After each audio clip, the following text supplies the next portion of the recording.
Football নাকি কুস্তি? বিশ্ব মঞ্চের ফাইনালে আর্জেন্টিনার ফুটবলাররা কি আসলেই ফুটবল খেলতে নেমেছিলেন, নাকি প্রতিপক্ষকে আঘাত করার কোন নোংরা মিশনে নেমেছিলেন? স্পেনের নান্দনিক ফুটবলের সামনে যখন জাদুকরী ছন্দ হারিয়ে গেল, তখন আলবি সেলেস্তেরা বেছে নিল এক চরম বিতর্কিত এবং কুৎসিত পথ।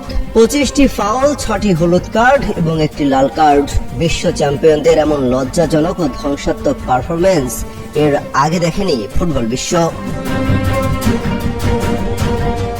মাঠের শুরু থেকেই বোঝা যাচ্ছিল স্পেনের গতি আর পাসিং এর সামনে আর্জেন্টিনা সম্পূর্ণ দিশেহারা। স্প্যানিশ উইঙ্গারদের পা থেকে বল কাটতে না পেরে একের পর এক হিংস্র ফাউল করতে শুরু করে স্ক্যালোনির শিষ্যরা। ম্যাচ জুড়ে তারা রেকর্ড 25টি ফাউল করেছে। লিজান্দ্রো মার্টিনেজ থেকে শুরু করে রদ্রিগো দি পল বল পায়ে জাদুকরী স্কিল দেখানোর চেয়ে স্পেনের ফুটবলারদের পা ভেঙে দেওয়ার প্রবণতাই যেন বেশি ছিল আলবি সেলেস্তেদের ডিফেন্সে। সুন্দর ফুটবলের এই চরম অবমাননা বিশ্বজুড়ে কোটি কোটি ফুটবল প্রেমীকে হতাশ করেছে। আর্জেন্টিনার এই নোংরা কৌশলের শাস্তি দিতে রেফারিও কোনো কার্পণ্য করেননি। একের পর এক মোট 6টি হলুদ কার্ড দেখতে হয়েছে আর্জেন্টিনাকে।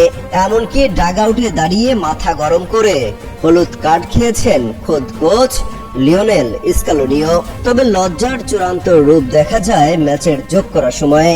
স্পেনের তরুণ পাউ কুবার্সিকে বাজেভাবে ফাউল করে নিজের দ্বিতীয় হলুদ কার্ড তথা লাল কার্ড দেখে মাঠ ছাড়েন মিডফিল্ডার এনজো ফার্নান্দেজ। অতিরিক্ত সময়ের মহাগুরুত্বপূর্ণ মুহূর্তে দলকে 10 জনের দলে পরিণত করে এক চরম অপেশাদারিত্বের পরিচয় দিলেন এই আর্জেন্টাইন তারকা। আর্জেন্টিনার এই ডার্টি গেম বা নোংরা কৌশল শেষ পর্যন্ত তাদের নিজেদের জন্যই কাল হয়ে দাঁড়ায়।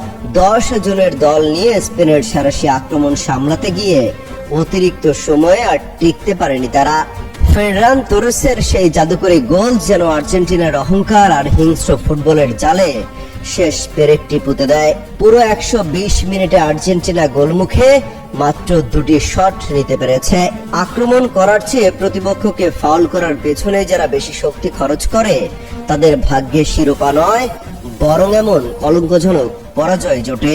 এমনকি পরাজয়ের পরও মাঠে বিবাদে জড়ায় আর্জেন্টিনা। গলা ধাক্কা দিয়ে ফেলে দেয়া হয় স্পেন তারকা ফুটবলারকে। ফুটবল ইতিহাসে বহু পরাজয় থাকে, কিন্তু এমন লজ্জার এবং হিংস্র উপায়ে হেরে যাওয়ার গ্লানি সহজে মোছার নয়। বিশ্ব চ্যাম্পিয়নদের কাছ থেকে এমন নেতিবাচক ফুটবল কেউই আশা করেনি।